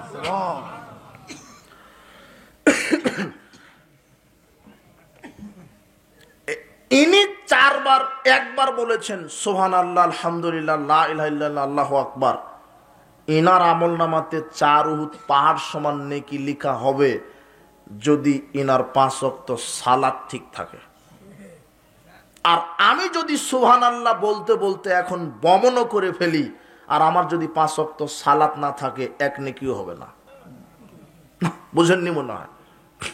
আপনি এখানে দিয়ে বলছেন যে অমুক সাহেব 50 বস্তা সিমেন্ট মারহাবা, অথচ অজুই জানে না। বুঝেননি মনে হয়? অমুক নেতা সাহেব 2 লক্ষ টাকা, অমুক নেতা 1 কোটি টাকা মসজিদ করে দিলেন, অথচ তার সালাত নেই, তার 5 ওয়াক্ত সালাত নেই। 1 কোটি কেন, 100,000 কোটি টাকা দান করলে এক নেকিও। বুঝেননি মনে হয়? বুঝবেন কি করে? মানে আমরা কার গোলাম? আল্লাহ। আমরা যেমন আল্লাহর গোলাম, সারা পৃথিবীতে যত আমল আছে সব হলো সালাতের গোলাম। যার 5 ওয়াক্ত সালাত আছে তার কোটি টাকা দানের নেকি ঠিক থাকবে। যার 5 ওয়াক্ত সালাত ঠিক তার রমাদানের 30টা সিয়াম ঠিক। যার 5 ওয়াক্ত সালাত ঠিক তার হজের নেকি ঠিক। কিন্তু যার 5 ওয়াক্ত সালাত নেই, হজ যাকাত কোনো কিছুই কবুল হবে না। 5 ওয়াক্ত সালাত আগে কি? 5 ওয়াক্ত সালাত। এটা হলো সালাতের গুরুত্ব। এই কথায় রাসূল বলছেন, বিচারের মাঠে যার সালাত ঠিক সব আমলের নেকি ঠিক, যার সালাত নেই তার কোনো আমল নেই। এটা মুহাম্মদ সাল্লাল্লাহু আলাইহি ওয়াসাল্লামের কথা। তো দেখেন এখন আপনি সালাত আদায় করেন কিনা, আপনার ছেলে, আপনার মেয়ে, আপনার স্ত্রী। আপনার মেয়ে সালাত আদায় করবে কিভাবে? ওর তো 22 প্রকারের মেকআপ ব্যবহার করে, অজু করতে যে সব উঠে যাবে ওর। আর আপনি কিভাবে সালাত আদায় করবেন? সুদের অঙ্ক কষবেন না মসজিদে যাবেন? আপনি বাজারে বাজারে এই বিড়ি সিগারেট তামাক এই গাঁজা খেয়ে বেড়াবেন না সালাত আদায় করবেন আপনি? আর আপনার স্ত্রী গীবতের তাফসীর মাহফিলে বসবে না সালাত আদায় করবে? সব জাহেল, সব কাপুরুষ হয়ে ঘুরছে কুকুর শিগালের মতো। গরু ছাগলের হুঁশ আছে এখন এই কিছু সমাজে, প্রায় মুসলমানেরা গরু ছাগলের চাইতে খারাপ। সুদ হারাম, সুদ খাওয়া লাগে না, এরপরও মুসলিম খাচ্ছে, তার মানে আর হুঁশ নাই। চুরি করা এটা হারাম কাজ, এরপরও মুসলিম চুরি করছে। দুর্নীতি করা হারাম কাজ, এরপরও দুর্নীতি করে। বিড়ি সিগারেট জর্দা আলাপাতা গুল ইয়াবা ফেন্সিডিল, এই যে সিগারেট বিড়াই যুবক তুমি খাও, তুমি প্রায় বক্তব্যে এই কথা বলছি। কেন? সমাজে এখন এই গান বাজনা, মাদকতা, যৌনাচার আর জুয়া লটারি এগুলোই বেশি। তাই তো আমি তোমাকে এখানে বারবার এই কথাটা বলি যে গরু ছাগলের হুঁশ আছে, কিন্তু আজ বর্তমান মুসলিম এই নারী পুরুষ যুবক যুবতী বাপ বেটা শিক্ষক শিক্ষয়িত্রী এদের হুঁশ নাই। কি করে? যে গরু ছাগল মাঠে ঘাস খাওয়ার সময়তে দেখবেন যে ঘাস ভালোই খাচ্ছে, খেতে খেতে খেতে খেতে এমন একটা ঘাস তার মুখের সামনে পড়েছে ওটা আর খাচ্ছে না। অথচ যেই ঘাসটা তার মুখের সামনে পড়েছে সেই ঘাসটা উর্বরতা বেশি, ফ্রেশ সতেজ বেশি। না বুঝেননি মনে হয়? এতক্ষণ যে আপনার গরুটা মাঠে ঘাস খেলো বা ছাগল মাঠে ঘাস খেলো, ঘাস খেলো কি মরা একেবারে যেটা শুকনো মাটির সাথে লেগে আছে ওটাই কামড়ে কামড়ে খেলো। খেতে খেতে একটা ঘাসের স্তূপ যেখানে উর্বর হয়ে আছে ঘাস, বুঝেননি মনে হয়? ওটাই আর খাচ্ছে না। অথচ হিসাবে তো ওটাই ভালো করে খাওয়া দরকার ছিল। কিন্তু বলেন তো ওটা খাচ্ছে না কেন? গোবর আছে, ওখানে গোবর আছে, গন্ধ লাগছে। তার মানে গরুরও হুঁশ আছে যে না না না এটা হলো খুবই অপবিত্র, এটা খাওয়া। একটা ছাগলের কি আছে? হুঁশ আছে। আর এই ছেলে শোনো, তুমি খাও সিগারেট, তোমার বাপ খায় বিড়ি, তোমার দাদি খায় গুল, আর তোমার মসজিদের হুজুর খায় ওই জর্দা। এই গরুর হুঁশ আছে, কিন্তু তুমি যে বিড়ি সিগারেট তোমার বাপ বেটা তোমরা খাও, আর তোমার মসজিদের হুজুর জর্দা খায়, তোমার মসজিদের হুজুর জর্দা আর বাপ বেটা বিড়ি সিগারেট কুকুরের সামনে ফেলে দিবা, কুকুর খাবে না।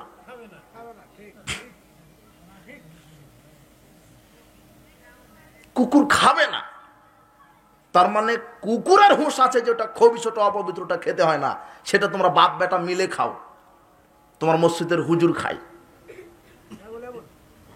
তার মানে তোমরা গরু ছাগল। এমনিতে আল্লাহ বলেছেন বালু মাদাল, গরু ছাগলের চাইতে খারাপ তোমরা। এটা গরুর হুঁশ আছে যে এটা গোবর, এটা খেতে হয় না। অথচ তুমি যেটা খাচ্ছ সেটা গরুয়ে খায় না, ছাগলে খায় না, বানরে খায় না, কুকুরেও খায় না, শুয়োরেও। বিশ্বাস হচ্ছে না মনে হয়? এদিকে শুয়োর কেউ পালে না, শুয়োরের সামনে গিয়ে জর্দার একটা প্যাকেট ফেলে দিবেন। এই যুবক তোমার পকেটে তো সিগারেট থাকে, সিগারেটটা শুয়োরকে দিবা, এই একটা টান দে তোরে, ও দিবে না, ও তোমার মুখের উপরে পায়খানা করে চলে যাবে। যেটা শুয়োরে খায় না তোমরা বাপ বেটা মিলে খাও, তার মানে তোমরা শুয়োরের চাইতে খারাপ। শোনো, তোমাকে একটা কথা এর আগে বলেছিলাম যে 1 টাকা সুদ খেলে মায়ের সাথে জেনার মতো পাপ হয়। হাদিস আপনার জানা নাই? কার কার জানা আছে হাদিসটা? সবার জানা আছে, তাই না? 1 টাকা সুদের সাথে জড়িত থাকলে 36 বার মায়ের সাথে জেনা করলে যেই পাপ হয়, 1 টাকা সুদের সাথে জড়িত থাকলে তার চাইতে বেশি পাপ হয়।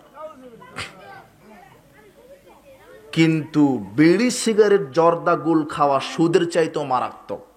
কেন? 1 টাকা সুদ খেলে মায়ের সাথে 30 বার বেশি জেনা করা হয়, কিন্তু একবার সিগারেট গুলিয়া বা মুখে দিলে মা, খালা, ফুপুর সাথে জেনা করা হয়। বোঝেননি মনে হয়? সুদ খেলে শুধু মায়ের সাথে, আর সিগারেট মুখে দিলে কয়জনের সাথে? 3 জনের সাথে। তুমি প্রতিনিয়ত তোমার মায়ের সাথে জেনা করছো, তোমার ফুপুর সাথে তুমি জেনা করছো, তুমি তোমার খানার সাথে জেনা করছো। তোমাকে বুঝাবে কে? তুমি আজকে তওবা করো, এখান থেকে ওঠো, কোনোদিন বিড়ি সিগারেট গলিয়া বা মুখে দিবা না। আল্লাহ তোমাকে হেদায়েত দান করুন, আমিন। তোমার বাপকে হেদায়েত দিক, তোমার শিক্ষককে হেদায়েত দিক। তোমার শিক্ষকই তোমাকে বলে, এই যা, এই বেনসন সিগারেট নিয়ে আয়। সবাই এখন গরু ছাগল, কারো হুঁশ নেই। অজু গোসল তো জানে না, সালাত কিভাবে আদায় করা লাগে জানে না, এমনিতেই বেতন তুলে আর খায়, পায়খানা করে আর দিন কাটায়। তুমি মনে করছো যে নেতা তো ক্ষমতায় আছে, টাকা আছে, লাঠি আছে, ক্ষমতা আছে, চেয়ার আছে, দেশ আমার। বেটা তুমি মরো, পোকায় তোমাকে টাইম দিবে না, খালি তুমি মরো। তুমি কি বোঝাতে চাচ্ছ? খুব শক্তি তুমি পাও, ক্ষমতার শক্তি দেখাও। ফেরাউন 400 বছর ক্ষমতায় ছিল। কত বছর? আর তোমার নেতা কয়দিন আছে? 50 বছর, 100 বছর, 400 বছর। তারপরও আল্লাহ তাকে চুবানি খেয়ে মারিয়েছে।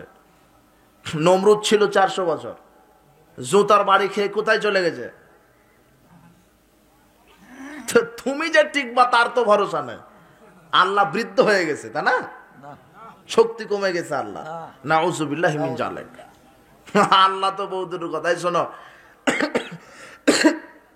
আল্লাহর কিছু ফেরেশতা আছে, কিছু ফেরেশতা সবচাইতে যে কম শক্তিপূর্ণ ফেরেশতা, এই ফেরেশতার ক্ষমতা এমন যে তুমি যেমন খাওয়ার সময় একটা প্লেটের তলদেশে হাত দিয়ে প্লেটকে উল্টিয়ে দিতে পারো, তো একটা কম শক্তি সম্পূর্ণ ফেরেশতা পৃথিবীর তলদেশে হাত দিয়ে পৃথিবীকে উল্টিয়ে দিতে পারে।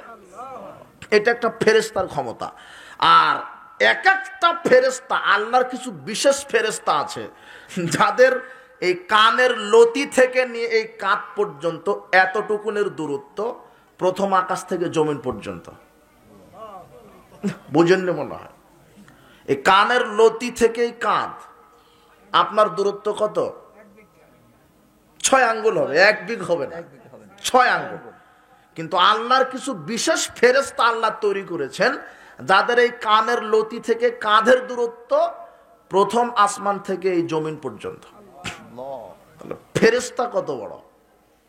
আর ওই ফেরেশতা তোমাকে, ওরকম শক্তি সম্পন্ন ফেরেশতা তোমাকে পিটাবে।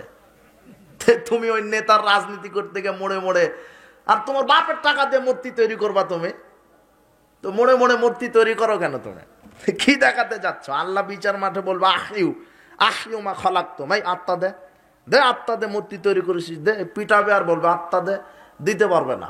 তখন তোমার নেতাকেও দিবে জাহান্নামে, মূর্তিকেও দিবে। তুমি তখন দলীয় দাপটে ঠেকায়। তুমি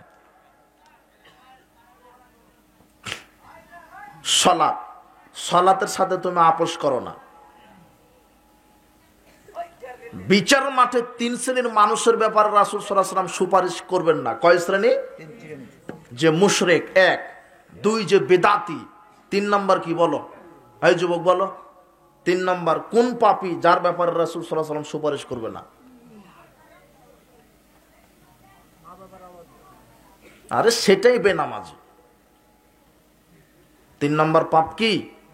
ও আচ্ছা, আপনি নামাজ না পড়া তো পাপই মনে করেন না, তাই না?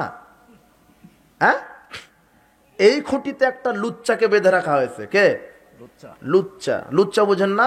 যে আজকে রাতে আপনার এই টাঙ্গাইল সকিব বাসাইলে একজন মেয়ের সাথে ধরা পড়েছে, একে কি করবেন এখন? বেঁধে রাখবেন না? এই খুঁটিতে রেখেছেন। আর এই খুঁটিতে আছে বেনামাজি। এই বেনামাজির চাইতে 1000 কোটি গুণ ভালো লুচ্চা, আর এই লুচ্চার চাইতে 1000 কোটি গুণ খারাপ বেনামাজি। বুঝেননি মনে হয়? তুমি বুঝনি মনে হয়? মানে ও জেনা করে যতখানি পাপ করলো, বেনামাজি হয়ে তার চাইতে বেশি পাপী।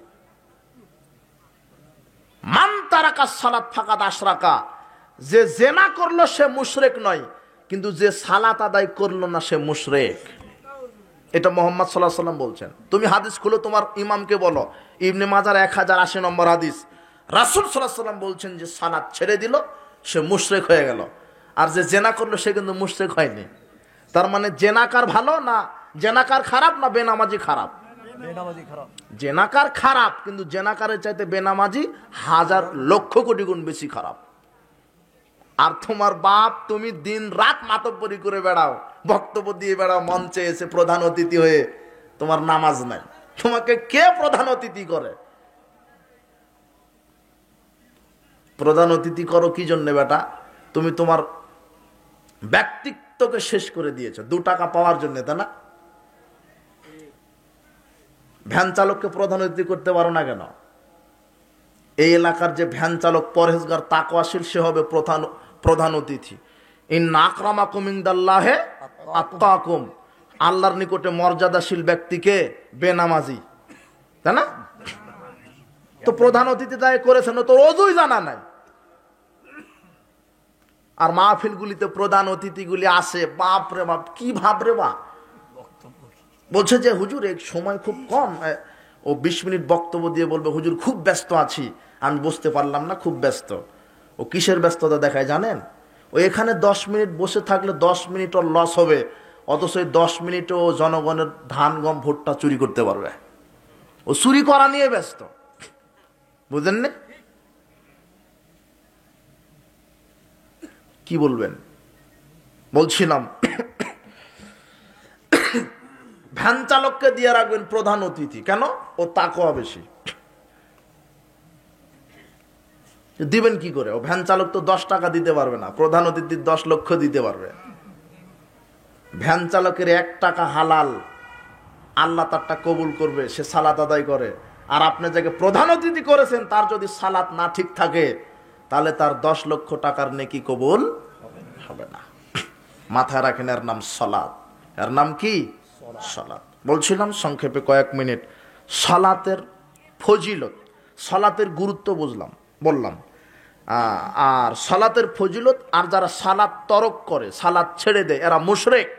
এদের ব্যাপারে রাসূল সাল্লাল্লাহু আলাইহি ওয়াসাল্লাম সুপারিশ করবেন না।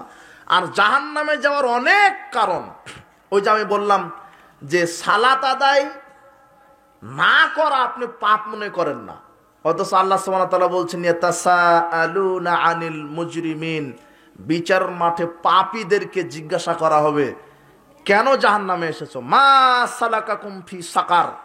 পাপীদেরকে জিজ্ঞাসা করা হবে যে জাহান্নামে কেন আসছো, তখন তারা বলবে লাম নাকু মিনাল মুসাল্লিন, আমরা সালাত আদায় করতাম না। তাহলে সালাত আদায় না করলে পাপ হয়, বুঝেননি মনে হয়? আপনি শুধু মনে করেছেন যে সুদ খেলে পাপ হয়, তাই না? একটা নারীর সাথে অবৈধভাবে জেনা করলে পাপ হয়, মদ খেলে পাপ হয়, মানুষকে হত্যা করলে পাপ হয়, জুয়া খেললে পাপ হয়, গান বাজনা শ্রবণ করলে পাপ হয়, বেপরদায় চললে পাপ হয়। আপনি শুধু এটা মনে করেন, কিন্তু নামাজ না পড়লে যে পাপ হয় এটা আপনার জানা আছে? বুঝেননি মনে হয়। নামাজ না পড়লেও তার কি হচ্ছে? শুধু পাপ নয়, এমন পাপ যেই পাপের কারণে তাকে কোথায় যেতে হবে? বেনামাজি মানে আমার কয়েক শ্রেণীর লোককে সহ্যই করতে পারে না আমি। তার মধ্যে হচ্ছে এক হলো বেনামাজি, আর এক হলো মদখুর, গাঁজাখুর, বিড়িখুর। এদের আমার সহ্যই হয় না, এত খারাপ। একে আপনি বলেন যে ভাই আজান হয়েছে চলো যাই, ও বলবে যাও, কত নামাজিকে দেখলাম নামাজও পড়ে সুদও খায়, খোঁচা মারে, তাই না? আর বেনামাজিদের প্রধান বৈশিষ্ট্য হলো নামাজিদের দৃষ্টিটি খুঁজে বেড়ানো আর বলে বেড়ানো। কত নামাজিকে দেখলাম ও নামাজ পড়ে, এও করে, মানে ও না পড়ার কৌশল। আরো বলবে কি, হ্যাঁ যাও, আমার নামাজ না ঠিক থাকতে পারে, আমার ইমান ঠিক আছে। আর কি ঠিক আছে? তখন আপনার বলতে হবে যে আমার জুতাও ঠিক আছে। ওর জুতা ছাড়া সোজা হবে না বেনামাজি। ও এত খারাপ, কুকুর, বানর, শুয়োর, শৃগাল সবার চাইতে খারাপ বেনামাজি। ও মানুষই নয় একেবারে, বেনামাজি মানুষই নয়, ও কুকুর, শৃগাল। ও সব বুঝে। ও দৈনিক সপ্তাহে একটা দিন জুমার দিনে শুনে যে সালাত আদায় করতে হবে, করে না। ও জানে সালাত আদায় করতে হবে, করে না।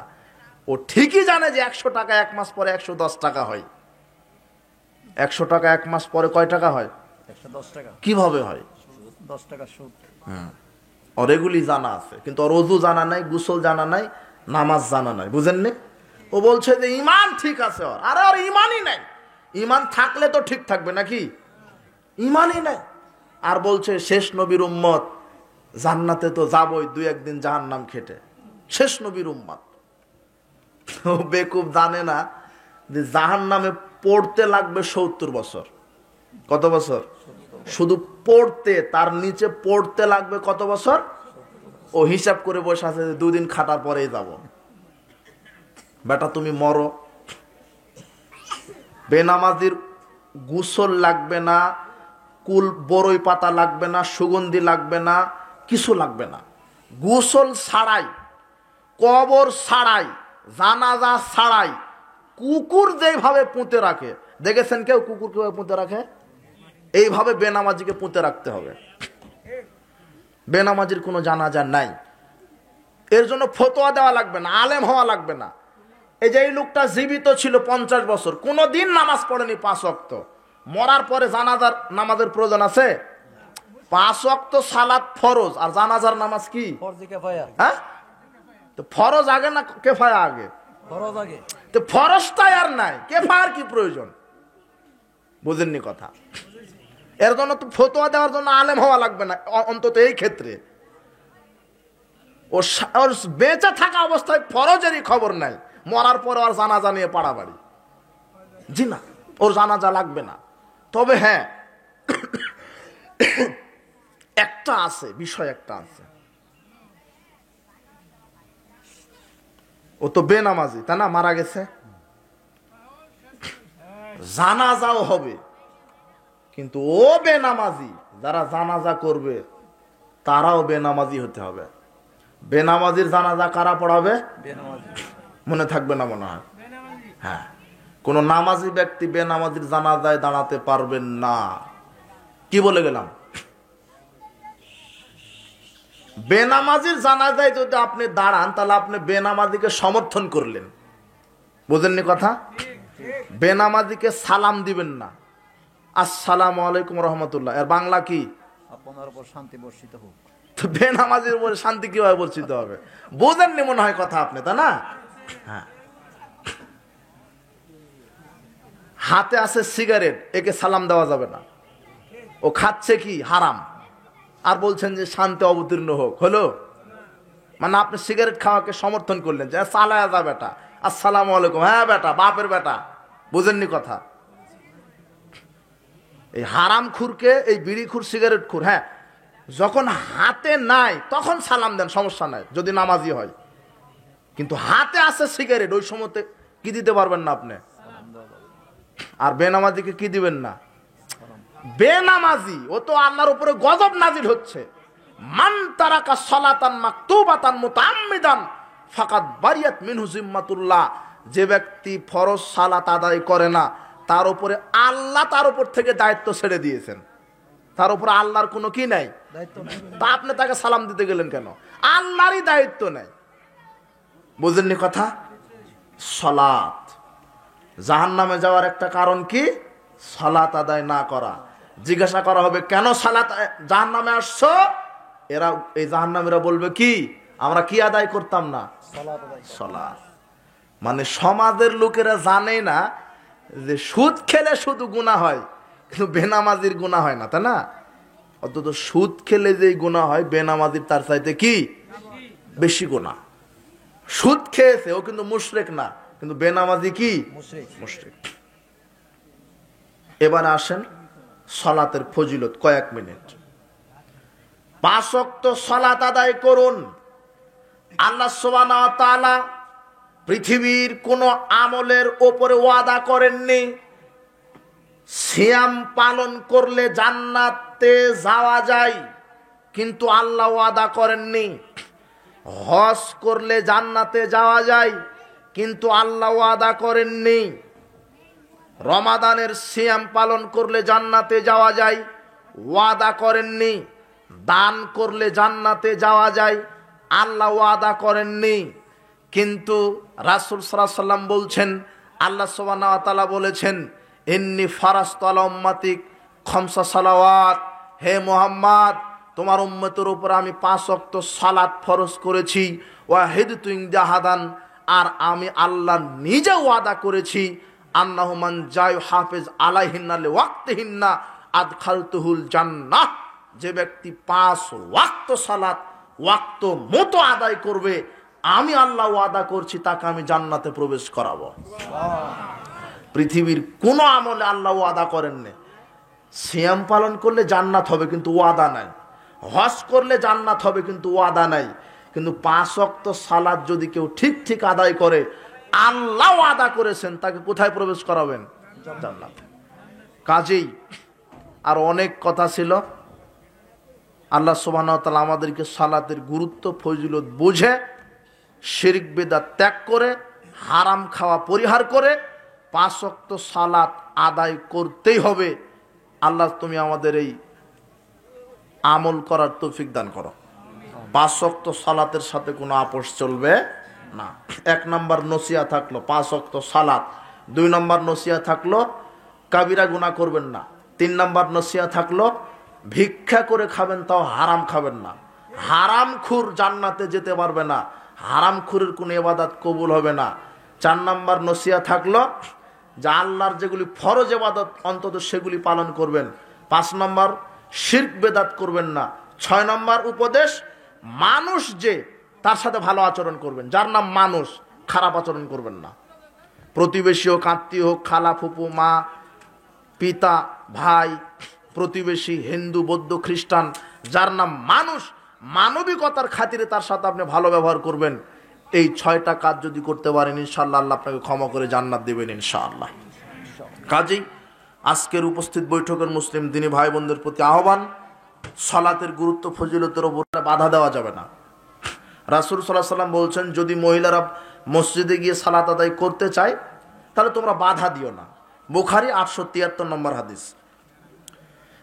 কেন বাধা দেওয়া হয় তুমি জিজ্ঞাসা করো কমিটিকে।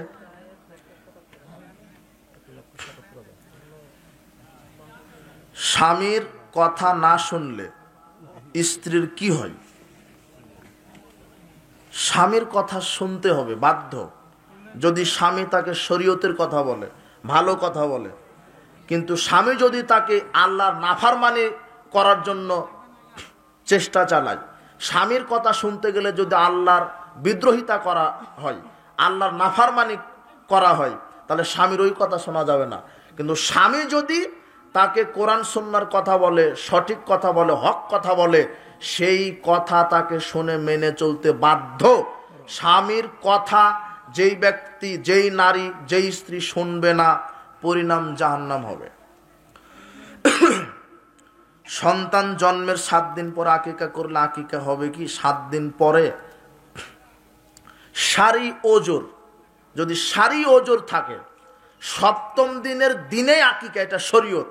কিন্তু সারি ওজর মানে সন্তান হওয়ার পর থেকে অসুস্থ, আপনি সন্তানের চিকিৎসার জন্য হসপিটালে দৌড়াচ্ছেন, ব্যস্ততার কারণে আপনি আকিকা করতে পারলেন না, এটা সারি কারণ। অথবা আপনার মাসলা মাসাইল জানায় না যে 7ম দিনের দিনেই দিতে হয়, পরে জেনেছেন, সেক্ষেত্রে দেন।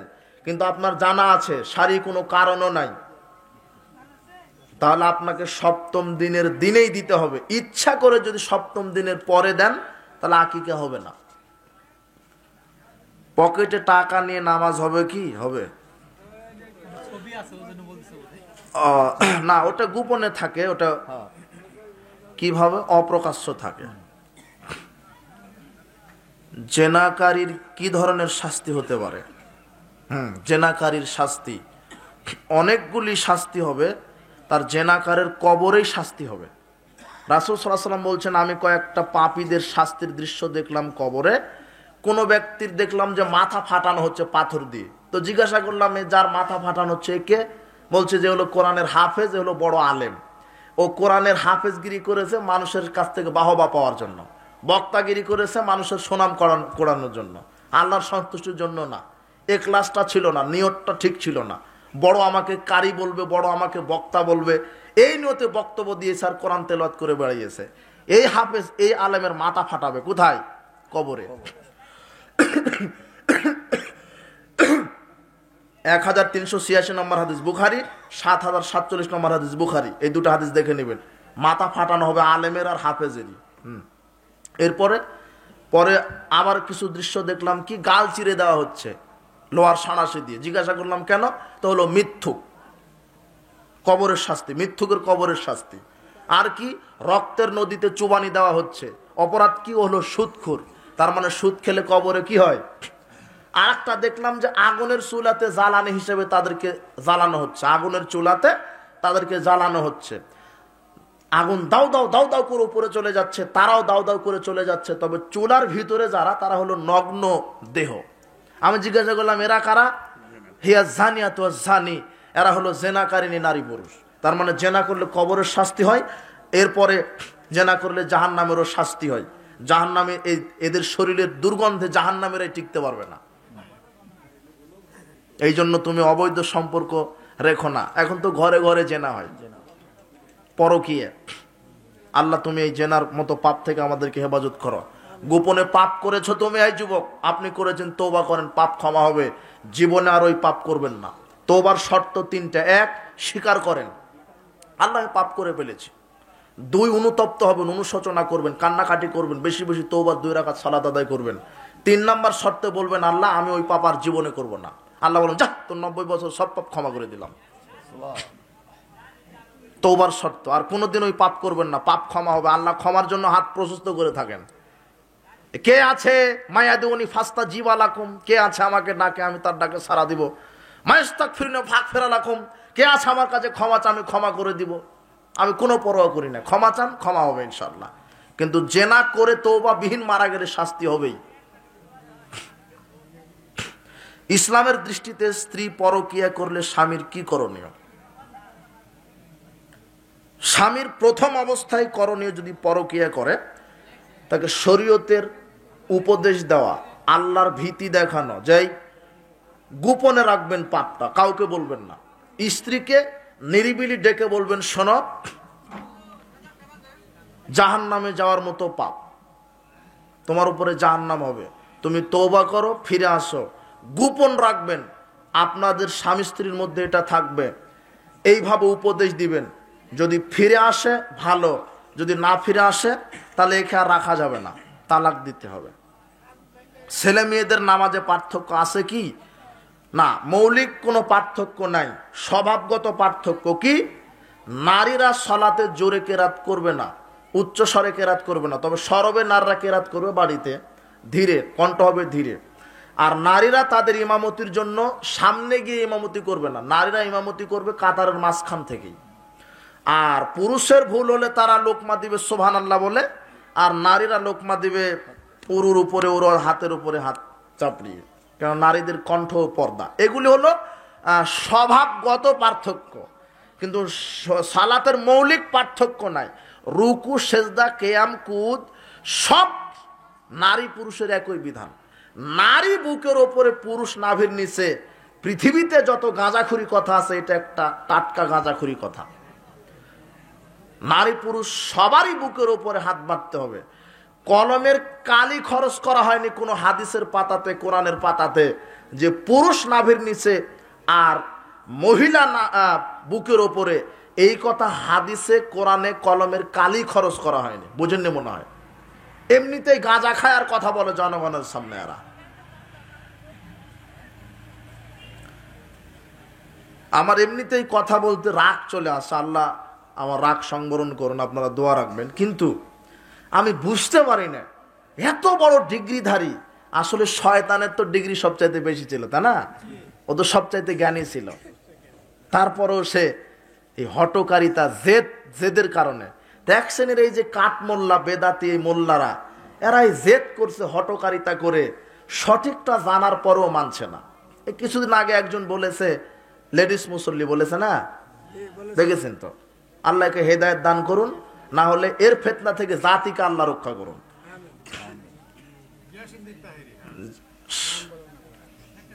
নাম বলা লাগবে না, এমন লোকের নাম নিলেন মুখ তো অপবিত্র হয়ে গেছে আপনার, কুলি করে আসেন। হ্যাঁ আচ্ছা, স্বামীর নাম ধরে স্ত্রী কি ডাকতে পারবে? হ্যাঁ পারবে, সমস্যা নাই। তবে সম্মানজনক ভাবে কথা বলবে, ভালোবাসার খাতিরে ডাকতে পারবে, সমস্যা নেই। ডাকতে পারবে না বললে শিরক হবে। ডাক প্রয়োজন হলে ডাকবে, না হলে অন্যভাবে ডাকবে, তবে নাম ধরে ডাকতে পারবে। পারবে না বললে শিরক হবে। মাসুমা নাম কি রাখা যাবে কি? মাসুমা না, এই নাম না রাখাই ভালো। মাসুমা মানে কি? ও বেগুনা, গুনাই নাই, এই নাম রাখার প্রয়োজন নাই, নাম পরিবর্তন করেন। বেতের নামাজ, বেতের নামাজ কত রাকাত পড়া উত্তম? আচ্ছা, এক রাকাত। বেতের মূলত এক রাকাত। বুখারী 990। রাসূল সাল্লাল্লাহু আলাইহি ওয়াসাল্লাম জিজ্ঞাসা করা হলো যে রাতের সালাত কিভাবে? তো সালাতুল লাইল মাসনা মাসনা, রাসূল সাল্লাল্লাহু বলছেন তোমরা রাতের সালাত দুই দুই করে পড়ো। ফাইদা খাশাআদাকুমুস সুবহা সাল্লা রাকাতান ওয়াহিদাতান, যখন তোমরা সুবহ সাদিক হওয়ার আশঙ্কা করো তখন এক রাকাত বিতর পড়ো। বুখারী 990, 995 দুই হাদিসে আছে।